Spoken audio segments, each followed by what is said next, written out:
AlphaNorth Asset Management is a Toronto-based investment manager which manages two small-cap focused funds, the AlphaNorth Partners Fund and the AlphaNorth Growth Fund. The AlphaNorth Partners Fund is a long-biased small-cap equity hedge fund, and the AlphaNorth Growth Fund is a small to mid-cap equity-focused open-end mutual fund. November 2012 marked the 5th anniversary for the flagship fund, the AlphaNorth Partners Fund, and with it some very impressive returns. Since inception, the fund rewarded investors with an annualized return of 21.3% as compared to the negative 13.9% for the TSX Venture Index. In October 2012, AlphaNorth's Partner Fund also won the award for Best 3-Year Annualized Return at the Canadian Hedge Fund Awards, having achieved annualized returns of 37.4% over the 3-year time period ending July 31st, 2012, as compared to the 0.1% returns posted by the S&P TSX Venture benchmark over the same time period. This marks the second year in a row it was awarded as the top-performing fund over that time frame. Steve Palmer, AlphaNorth's Chief Investment Officer and Portfolio Manager, was previously named the #1 performing hedge fund manager in Canada. In December 2012, SmallCap Power was pleased to speak with Mr. Palmer, where we asked him to tell our viewers more about AlphaNorth, his investing philosophy, where he thinks the markets are heading, and any companies currently on his radar. The current focus of our funds is on small and mid-cap Canadian equities.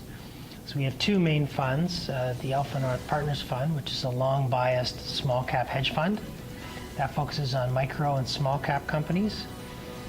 We also have a mutual fund called the AlphaNorth Growth Fund, which is focused on small and mid-cap equities. The year 2012 is coming to an end. It's been fairly good for senior markets. However, junior markets continue to struggle. Why is that? Well, I attribute the underperformance to several factors.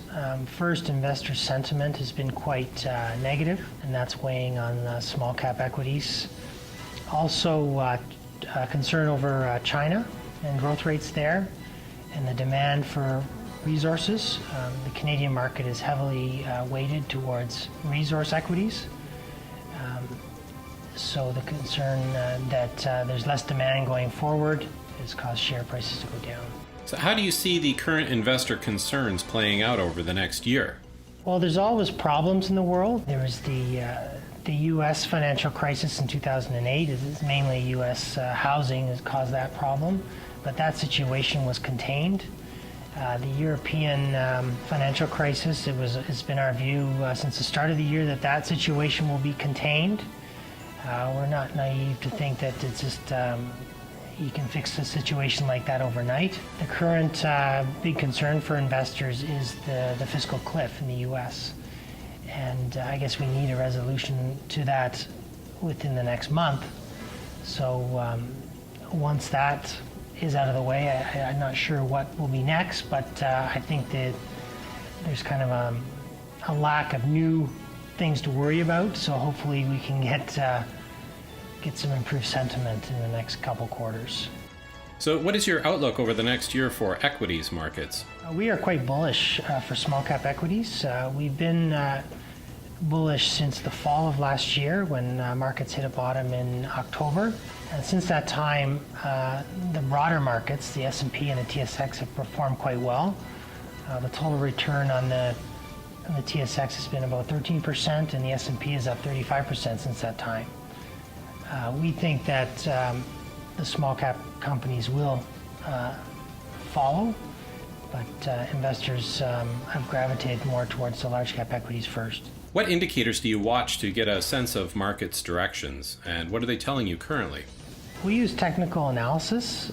We also monitor various sentiment indicators, and we use the fundamental indicators as well. In terms of the fundamental indicators that we look at, if you look at the price to earnings, price to sales, or price to book, these valuation metrics are significantly below their long-term averages, approximately 20% below, in fact. So just to get back to the long-term average, you'd have to increase, the shares would have to go up 25%. These indicators are all telling us that the time is to be bullish right now. The small caps are very cheap, and that contributes to our positive outlook.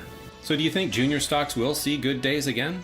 We definitely think that good times will come again. Right now, almost half of the companies traded on the Toronto TSX Venture Index are below 10 cents a share. And it doesn't take much to have get those stocks to double. So returns from these levels could be quite dramatic. Considering the volatility and very poor return in the past few years, should investors be looking at small cap stocks at all? Well, the best time to buy small caps is after a period of significant decline like we've recently experienced. It's a fact that small cap equities are the best performing asset class over the longer term.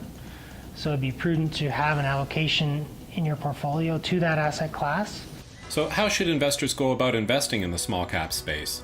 I am biased, obviously, but the best way is to invest in a fund where you get diversification and with someone that has a successful long-term track record in that asset class. What sectors, if any, are you favoring for investments during 2013? We don't have any major sector biases for 2013. However, we do think that the resource sector may perform the best in the short term. This is because we think the concern over China is overdone, and the resource demand out of China will continue to be strong. And also, the resource sector has performed the poorest this year, so we think it has room to rebound quicker than some of the other sectors. And finally, can you share with our viewers any names of companies that you currently like? Well, I've been speaking recently about BSM Technologies. We've owned this company for a while now. They've done all the right things. They've lowered their costs. They've grown their revenue. They've had some major contract wins. The company is profitable. They're building cash and they're buying back stock. So they're doing all the right things, and the valuation is quite cheap. Huldra Silver is another company we like. It's a high-grade silver producer in BC, which just recently started production, and we think it also has the potential to significantly expand its resource next year. Be sure to sign up for our daily newsletter featuring research reports, analysis, and daily investment ideas. Small Cap Power, bringing Bay Street to Main Street.